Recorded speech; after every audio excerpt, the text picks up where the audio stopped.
Right, so hello guys, welcome to my first video. Today I'm going to show you how to change the coolant on your Mazda MX5.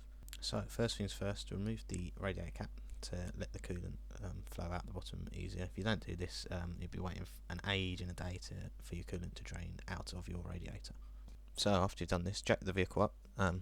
Be sure to use axle stands as well, just as a safety precaution. If the jack does fail, then you're dead, so it's better off to use them than obviously not. I just got some from eBay. I'm using my granddad's old jack. It's ancient, so it's definitely better to have them than not. Better safe than sorry. Once you've done that, go underneath, and there's a little Phillips head screw on the bottom of your radiator. That's a terrible shot there. That you can undo, and that lets all your coolant out. I've put it into a bucket. My coolant's going back in because I've only just replaced it anyway. But if you do put new stuff in, it takes 6 litres.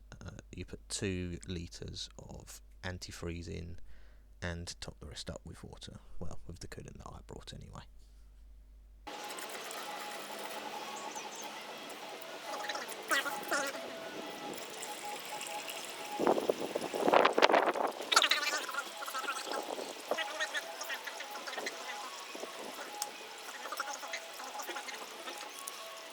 So once that's finally drained out, the next thing to do is remove the coil pack. This is only because I am changing the heater matrix pipe that comes from the heater matrix into the back of the engine, because mine was leaking every single night for about a week.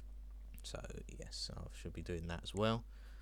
Whilst I've got the coolant out, it's a good opportunity to replenish any hoses that do need changing. In hindsight, I could have done the other hose as well, that's next to it, because it is also the same age, but I chose not to because I'm a bit stupid. So once you've got the two 12mm undone that hold the coil pack in place, you might have a third one in the back. Mine doesn't because someone's obviously snapped it off. Yeah, just get a pair of mole grips to undo the whole hose clamp. I think that's the easiest way of doing it really, but you can use a pair of pliers if you think you're a big man.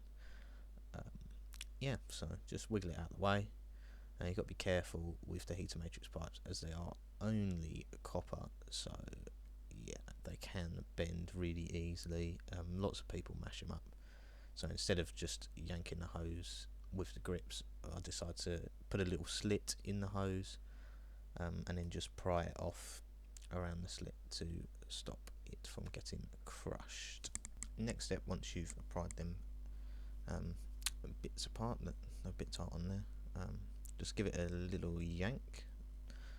My dad went around the other side of the camera and did this. I don't know why, just likes getting involved. Yeah, and it comes off easy enough. It's a bit messy around there. You can see where the coolant's like been building up, and it's not very nice, so you've got to make sure you clean it up. The hose is held into the back of the engine on my one with a Jubilee clip, but could also be another hose clamp depending on your luck. Basically, someone's changed my one, so it was a Jubilee clip, which is pretty easy to undo. And then once you finally undo that clip, it's just a case of pulling the hose off the other end, and that's the hose pretty much out of your way and done. And then it's just a case of cleaning up the old pipes and putting a new hose on. So yeah, now the old pipe's out of the way, you can really see like, how mouldy and horrible around the pipes are. So you just give it a little clean up with some sandpaper. Unfortunately, it didn't really have any proper sandpaper, just had some really used horrible stuff. But it's just to get really the bigger bits out of the way so it doesn't leak out, get all the rusty bits off. And then once you've done that, you can put the new hose on. Makes it easier if you put some WD-40 inside the hose just to ease it on, but you don't have to do that. No, I didn't do that. For the Jubilee clips, you just want to nip them up. Don't go crazy with them, because then you end up damaging the rubber that you've just replaced, and you get a leak again. The one down the back of the engine is a bit harder to get to. You've got to give it some welly to get it on there. Use a screwdriver. long enough to do up the Jubilee clip. You have to fiddle about with it a bit, undo it, slide it up and then tighten it up. Again, don't go mad, because you end up over tightening it and it will leak. You just want to nip it up with the ratchet after you get it pretty tight with the screwdriver anyway. Yeah, it's just a case of being patient. Don't go crazy.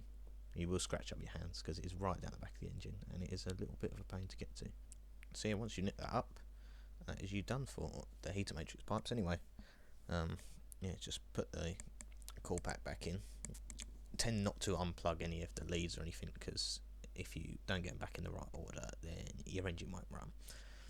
But if you do take them off, it's best to use some Tipp-Ex and just mark them up so you know which one goes where. Although there's not really any point in doing that. I'll just tighten them up as tight as they came off, really. I've had them off so many times now, it doesn't really make any difference. Again, just don't go mad, because you don't want to pull the threads out, especially if your nice cam cover, freshly painted cam cover. So yeah, just don't go crazy. So now's probably a good time to actually remember to put your bung back in the bottom of your radiator. That's another one of them, don't go mad with it, just nip it up, because it's only a little plastic thing. If you do it up too tight, you will just pull the threads out of it, and then your radiator will leak. So yeah, just don't forget to do that before you start dumping your coolant back in, because that becomes very, very messy and you don't want to do that. So just top it up nearly full, and leave a little bit in the bottom of the funnel, and that will help you bleed the system.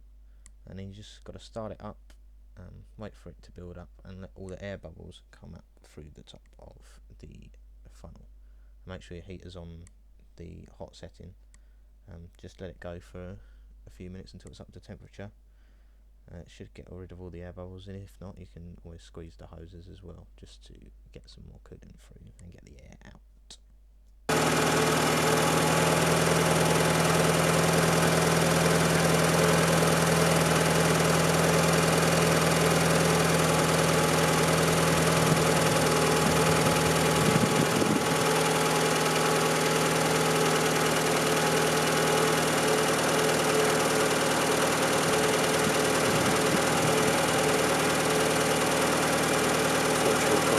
Yeah, and that's it. You're all done. Just make sure you put the cap back on, have a quick check for leaks, and then give it a good hoon up the road. Make sure it's not leaking again, and that's it. So it should be all good. Thanks for watching. Drop a like, follow me on Instagram, io_MX5, and yeah, hopefully we'll be back for more videos.